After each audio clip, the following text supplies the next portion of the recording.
you guys are having an awesome one. So, today we're going through a very harsh, simple word dictionary definition that will make you bored to tears. So, I hope you guys stick around for that because I like seeing people cry.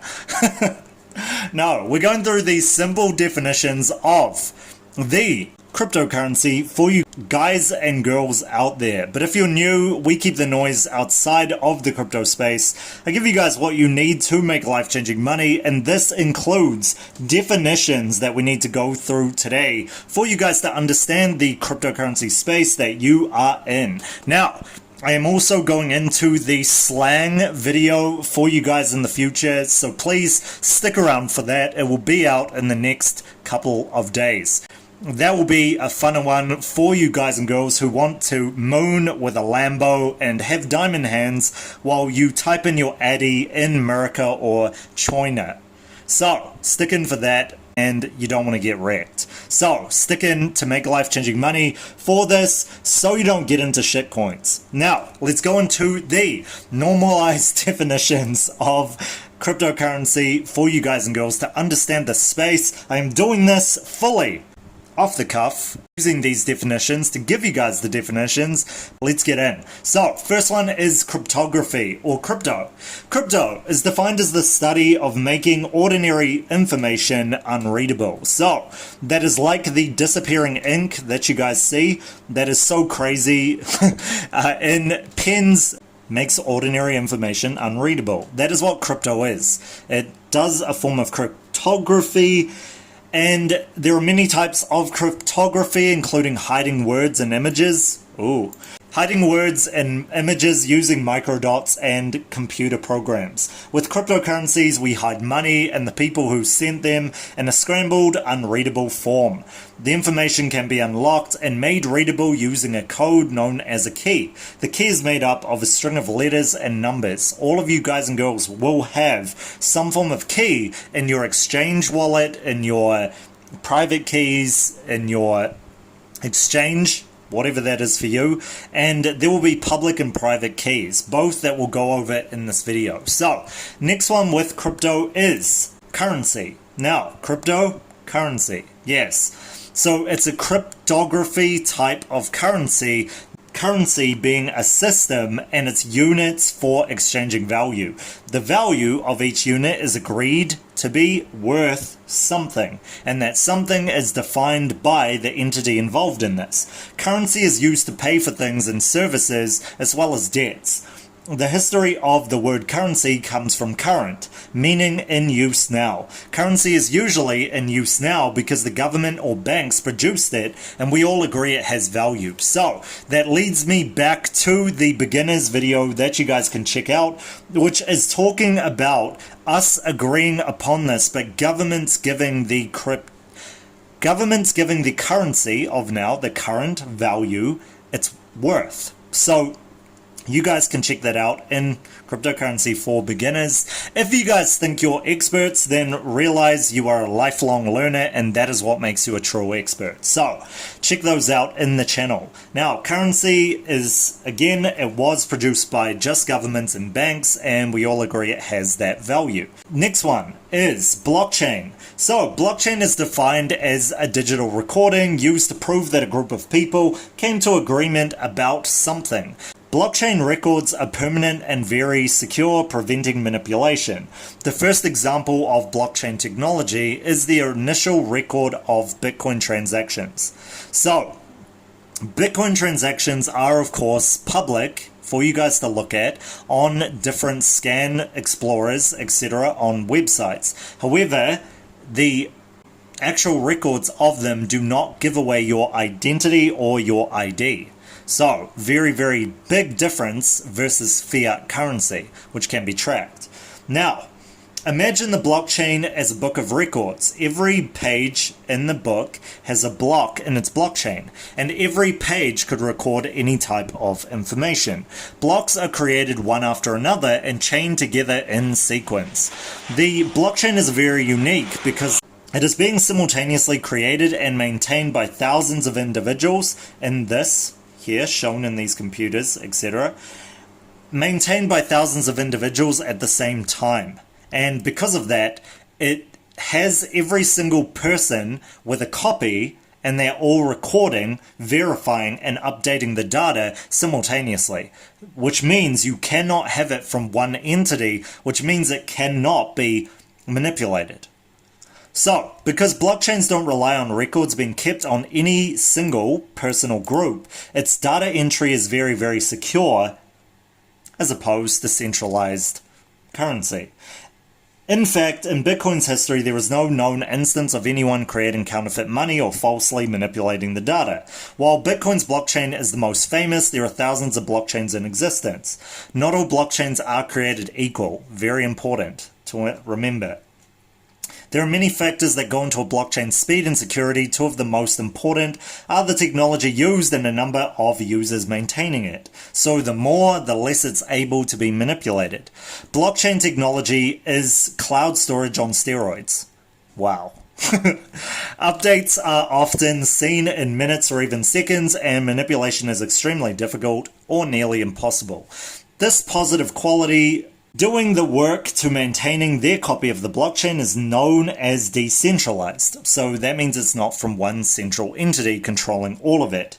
While many people are maintaining the blockchain, many more trust that those who are doing the work are honest. And this is because blockchains can be used to record all sorts of information, including digital art, NFTs, music, medical records, etc., and different contracts on smart contracts, etc. And this can be tied to physical projects or products and much more. If a blockchain data is not distributed among many individuals and instead run by one government source or organization or group or person, then it is not blockchain at all. A system is then centralized and it is simply a database. So, that is what you guys need to know about blockchain in general, but realistically, digital recording used to prove that a group of people came to an agreement about something. They're permanent, very secure, preventing manipulation in the examples that I gave you guys. So let's go on to the next one.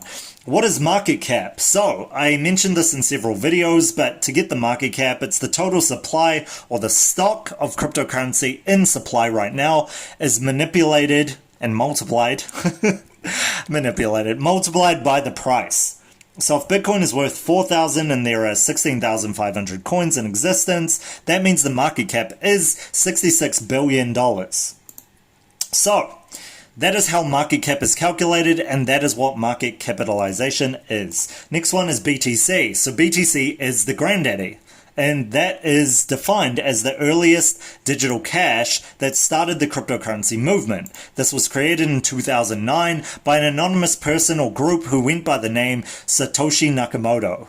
Now, Satoshi Nakamoto is 2009's creation of a anonymous identity.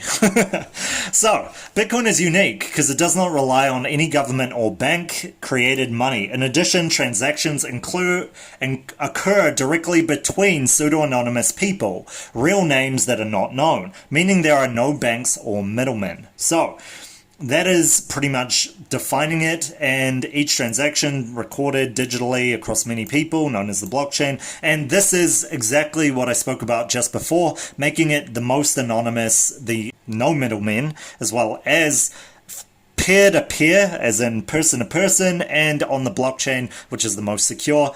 Very, very cool. Okay, next after that is an altcoin, and you guys will see Bitcoin and altcoin talked about a lot. BTC has its own valuable name, or its own value as a name, because it is the first. It is also the brand for most people. So most people don't call it cryptocurrency, they call it Bitcoin.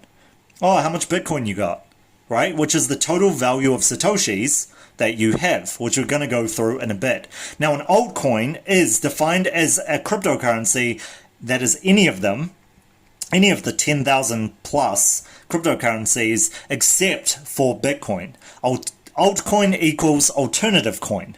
It's a combination of two words, alternative Bitcoin or alternative coin. So it's an alternative coin to Bitcoin. So that's why they say Bitcoin and altcoins. Now, there are over 1,500 altcoins which needs to be updated in this. with many more planned for release. There is over 10,000 altcoins. So this must have been done during the bear market or so, or 2017, etc. Now, with that being said, the next one with this is a Satoshi. Now, Satoshi Nakamoto was the founder and creator of Bitcoin, the most popular cryptocurrency, which has its own label, which is the granddaddy, which is the first. The smallest amount of Bitcoin, 0.0000001, was also named after him, and it's called a Satoshi. Long live Satoshi Nakamoto. Now, this tiny amount of Bitcoin is 100 millionth of a Bitcoin, and there's 7 zeros before that number. So, that is important to understand because it is the denominator that creates the certain value that is applicable to either one person versus the world. So this was actually made as the new form of currency for the world.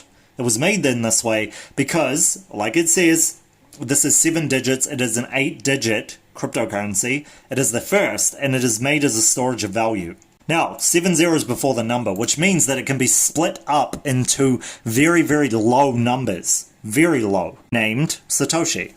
Satoshi Nakamoto is a unknown person or group of people who created Bitcoin in 2009. Very little is known about Satoshi. In an online profile, he claims to be a Japanese man born in 1975, but all of his software and online conversations are in perfect English. That's impossible with Google Translate. Anyway, the speculation will continue, and the truth is that whoever Satoshi Nakamoto is, or whatever group or entity it is, they had what was best by the world in the forefront. They did. That's why they took it, gave it to the world for free, without needing anything besides leaving a name with, or identity with, the roadmap and the blueprint and why this was created for people to see publicly. So that was it, and left the ability for this world to get out of the future problems that we have, which we're experiencing today. So thank you so much. It's just like the person who invented the World Wide Web, who invented the internet. Exact same thing. They didn't postage package it and put it out for sale, right?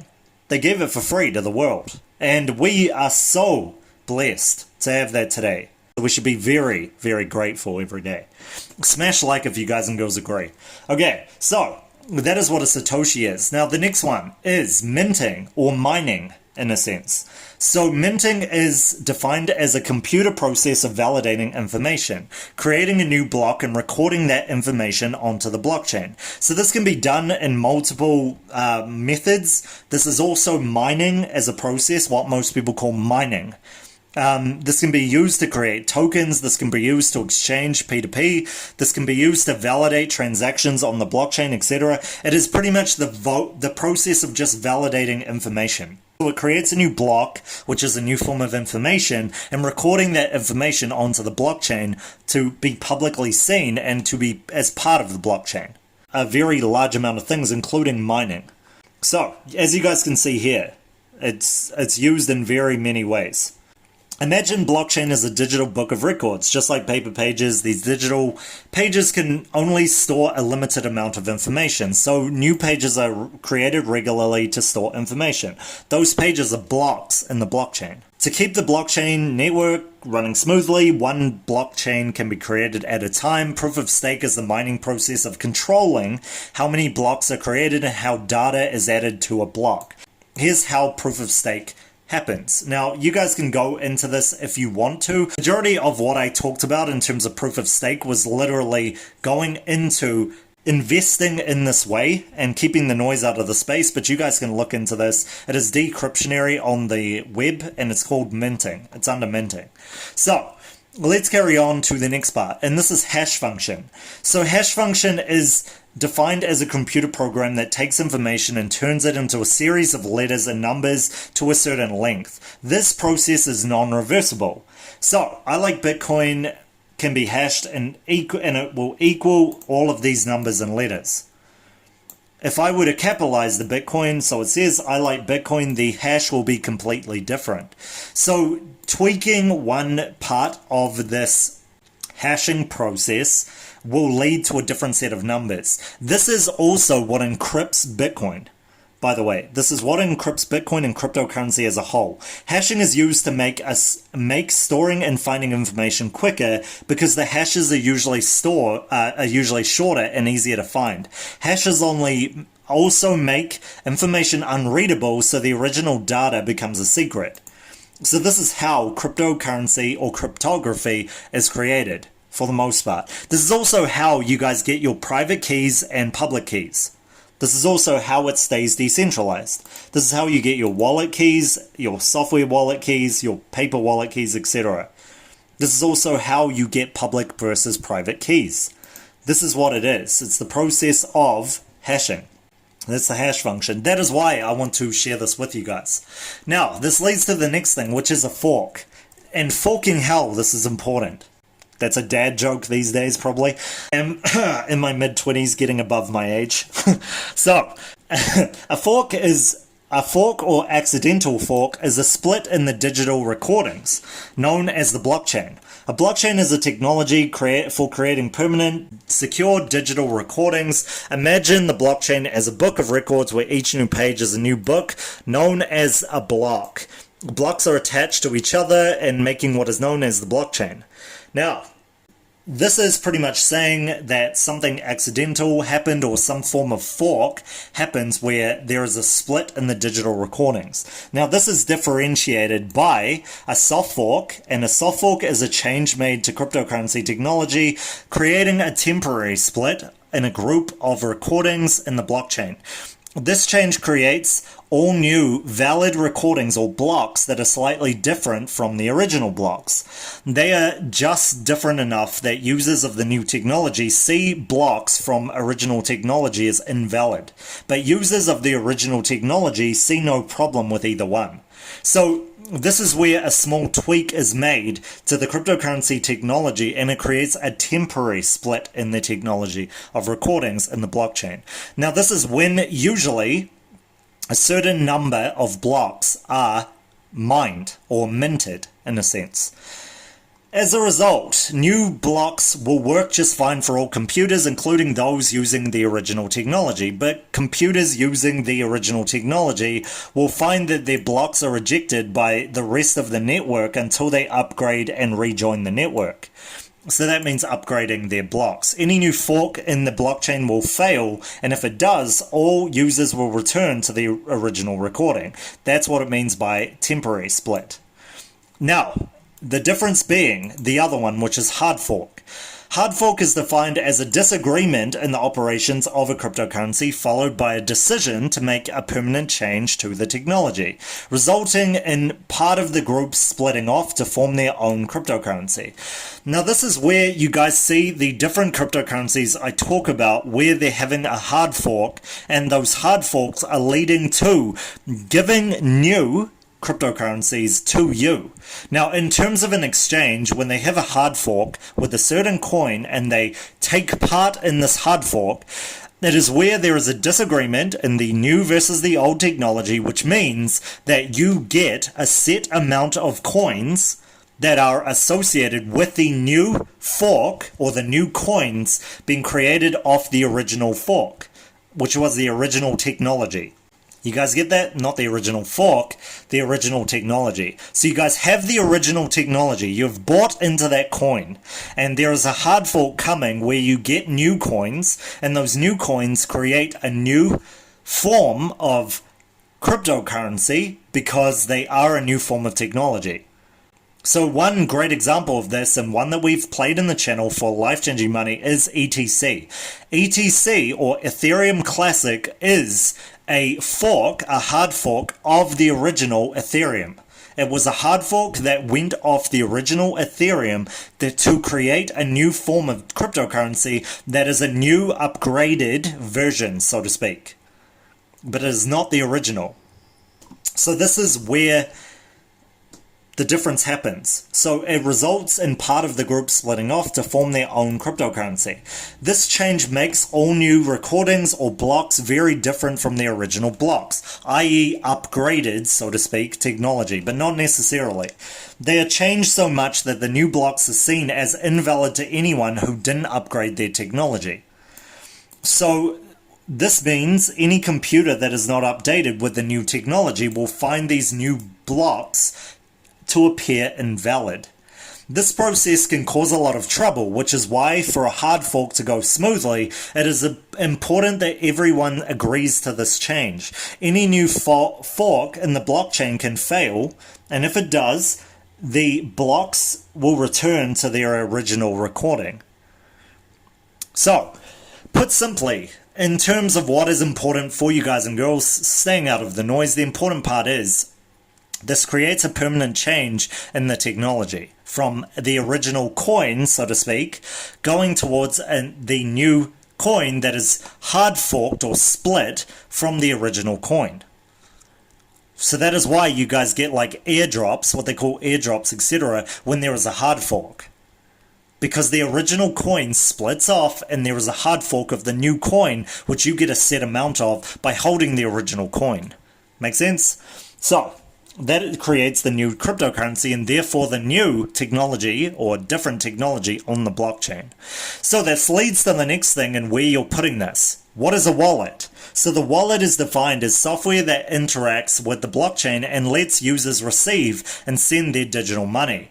Blockchain wallets don't actually store the money, instead they lock away access. This is why you get some form of password with this. You create some form of password and you also have access to the private and public keys. So these keys are the keys that allow you to get in. So the only way to gain access to the money is by providing some type of password. Typically those passwords are called a key, and they are a long string of letters and numbers, which are the hashing function that we spoke about before. This is what makes this secure and secret in comparison to normal everyday passwords. Like I like bunnies 94, etc. Right? Very easy if somebody knows enough about you. So there are many types of wallets, both physical and digital, which we're going to go into in a bit, each with their own advantages and disadvantages. Typically, physical wallets offer more security features, but their drawback is that they take longer to access your crypto. Now, with that being said, they do not mean physical wallets, as in like your wallet, as in that wallet, you know, the wallet that your dad carries around, with the IDs and everything in between, and your credit card, etc. What they're referring to is the physical wallets that we talked about, the Ledger and the Nano, that you guys can check out on the channel. So they do offer more security, but it is harder to physically access it. So this is what happens in this drawing. Can you guys see that? So the private key is needed to access the key to get to the wallet. With that being said, let's go on to the next part, which are the different parts of the wallets. So the first one is a paper wallet. A paper wallet is simply a piece of paper containing the information needed to access and spend your cryptocurrency. So the wallet is a software that interacts with a network of recordings, but you need the actual information, which is the piece of paper that is needed, because it is the information that is needed to actually access and spend the cryptocurrency. So the wallet is actually the security method or the doorway to actually accessing the network of recordings, which keeps your money or your cryptocurrency on it. So a wallet is software that interacts with a network of recordings or blockchain and lets users receive, store, and send their digital money. Paper wallets are often used to back up the information to access your money or as the only recording to prevent somebody like hackers from stealing it from your computer. And I've said this so many times, I'm going to say it again. That's why having a paper wallet is key, but also having it stored in the most secure places as well as written down, especially your keys. Writing down these pieces of information that are your keys are very, very key. It's key to write down physically your keys, somewhere physically, because this Makes it very hard for hackers, etc., to steal it from your computer. See, the average person who's looking at your, let's say you put a digital key or a private key or a public key on a piece of paper, there would be about 0.05% of the population, probably less, who actually knows what that would be. What is that? That's just a series of numbers and letters on a piece of paper randomly. That means absolutely nothing to anybody, except for you. That's why I say write it on a piece of paper. It still makes it so hard for people to actually steal your crypto from your computer. They need to jump through hurdles upon hurdles in a marathon and swim and do a triathlon to just get to your crypto. Like, realistically, it's very difficult. So, let's carry on and finish up here. Now, this leads to the next part, which is this. Software wallet. You guys see that? A software wallet is a computer program designed device to secure your cryptocurrency while allowing only you to access it. A wallet is a software that interacts with a network of recordings. So the blockchain lets users receive, store, and send their digital money. So a software is a type of wallet which was created by a computer program, right? Or it is a computer program. An app program in your device. So it is software, as in it is digital. So it allows you to secure and have access to your cryptocurrency, especially if you've got things secure. So the wallet interacts with a network of recordings or the blockchain to allow you to access, store, and transfer, etc. Now, a software wallet in comparison to the next one, which is a hardware wallet, which is what I explained, a hardware wallet is like a Ledger or a Nano, etc. Specifically designed as a device to lock away access to your cryptocurrency. So that means that you place the cryptocurrency on this device, which usually looks like a USB device, but it doesn't have to, and it allows you to access your cryptocurrency, but only you, on this USB. The device is extra secure because it is disconnected from the internet, which means other computers cannot access it, and it is literally virus proof and virtually virus proof because you're not connecting it to any form of computer or device, which means hackers cannot get it unless they can access you. Make sense? A cryptocurrency wallet is also a software, like we spoke about just before, that interacts with a network of recordings or the blockchain. So that is the difference between the two, and I would say hardware wallet by far supersedes and just beats the software wallet by far. Okay, but it does have drawbacks, which is like losing the hardware wallet, somebody else stealing it, etc. It is more secure on you, etc. if you know how to secure your stuff. Make sense? If a robber comes into your house and hacks your house, then hey, it's being breached. So that leads to the next part, and that is decentralization. So to have something decentralized is to have something as a type of system where elements are spread out by some means, with decision made from many points. So not centralized, decentralized, which means that this decision made from many points is independently done by many different entities. So independence is preserved across the network, as in everybody gets a say, so to speak. Now that doesn't mean the person gets a say. That means that different areas of the network is where the decision points are made. So it's not seen or recognized by one entity, it is anonymous. So decentralization is part of a combination of three parts making up a triangle. Structure, a system located in multiple places across space and time. It is or across a space, and it says, from what it says, but I would say space and time. It is a decentralized structure. Second is management, a system managed by many equally powerful units with no single ruling unit is a decentralized type of management. 3 is independence, a system made up of independent units working together for a common purpose, and that is what a decentralized independence is.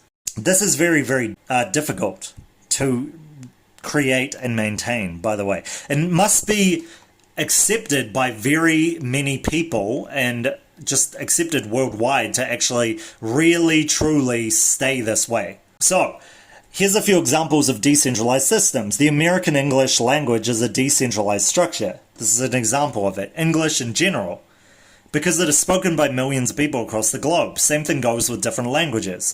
It is a decentralized management because every person can make up their own mind as to how they speak English. Speaking it differently or the same as certain group of people, etc. And there is independence because you can speak English even if everybody around you speaks a different language. A forest is a decentralized structure as well, because it's made up of thousands of trees. You guys can read this on your own and just pause this video while leaving a like on this. Thank you. So, decentralized systems have some advantages because they are resistant to attack. If several units do this, then the system will still stay up. If several units are attacked, the system still stays up. Resistance to problems, they still have it, remaining active, even though there's problems and bugs. Resistant to manipulation because of several units joined together with hard-forward tensions, the system remains untapped and active. So that is why decentralization is by far the future and what we need to go towards. Okay, now, this leads to the next part, because you guys hear this always together. Decentralized exchange. So exchange is a definition of a place of something of value that can be traded.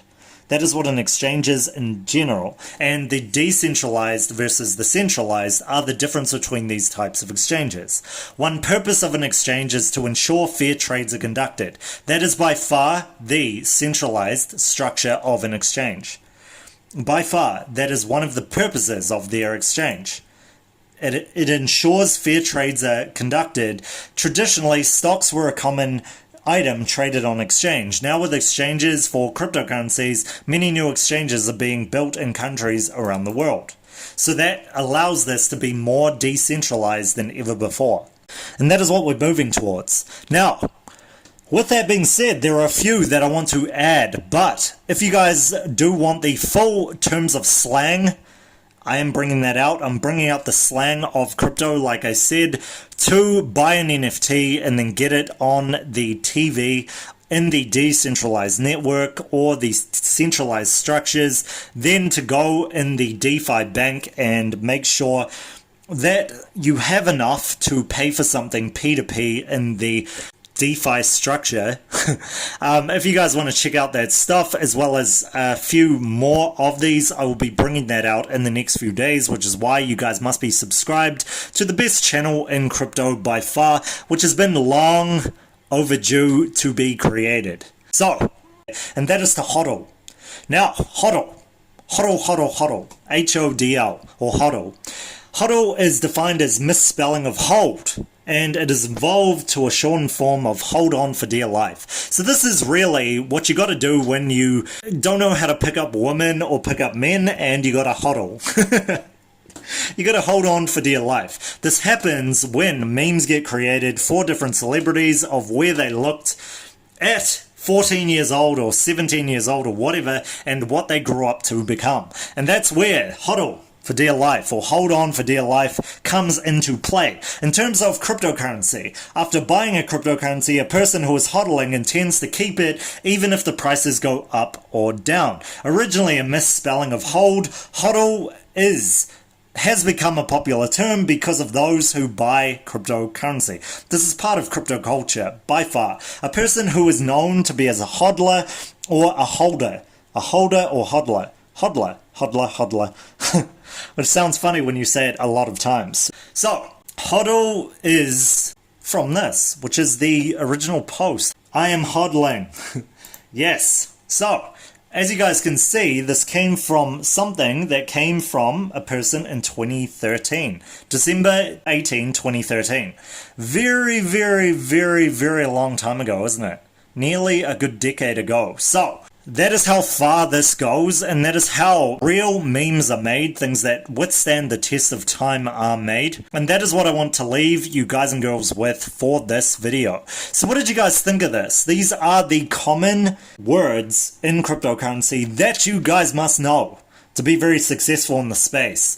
Also, it is the terms that I use continuously in this cryptocurrency channel, which is why it is worthwhile being in All Star Crypto, where we keep the noise outside of the cryptocurrency space. Hope you guys like that. Hope you guys leave a like on this video and make sure you are subscribed to the best in crypto, where we actually make millionaires. Guaranteed. So I will leave you guys for that. Catch you for the slang terms as well as the more advanced terms tomorrow.